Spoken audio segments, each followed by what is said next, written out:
అనగనగా ఒక సాఫ్ట్‌వేర్ ఇంటి రహస్యం ఉండేది. ఒకనాడు రవి అనే వ్యక్తి మబ్బులు కమ్మిన రాత్రి ఓ పాత ఇంటి ఎదుట ఓ యువకుడు నిలబడ్డాడు. ఈ ఊరిలోన అందరూ చెప్తారు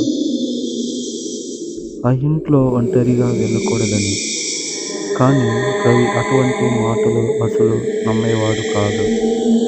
ఓసారి అనుకుని ఆ ఇంట్లోన అడుగుపెట్టాడు.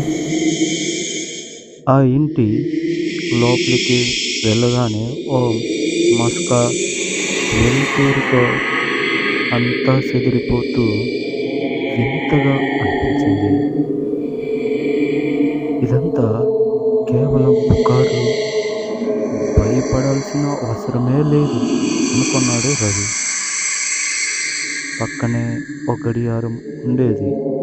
అది సరిగ్గా 12 గంటలు కొట్టగానే ఓ శబ్దం వినిపించింది.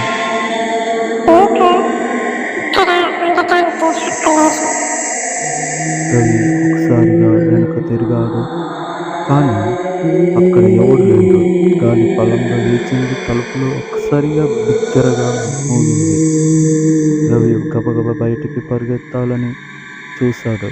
కానీ తలుపులో లాక్ అయిపోయింది.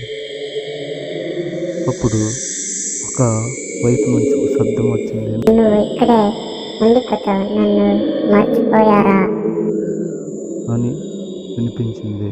రవి నిశ్శబ్దంగా ఉన్నాడు. తన గొంతు ఆగిపోయినట్టే భయం. వెనక్కి తిరిగాడు. చిన్నారి ముఖంతో ఎదుట కనిపించింది. పొద్దు పోవడగానే ఆ ఇంటిలో అతను ఏమయ్యాడో ఎవరికి తెలియదు.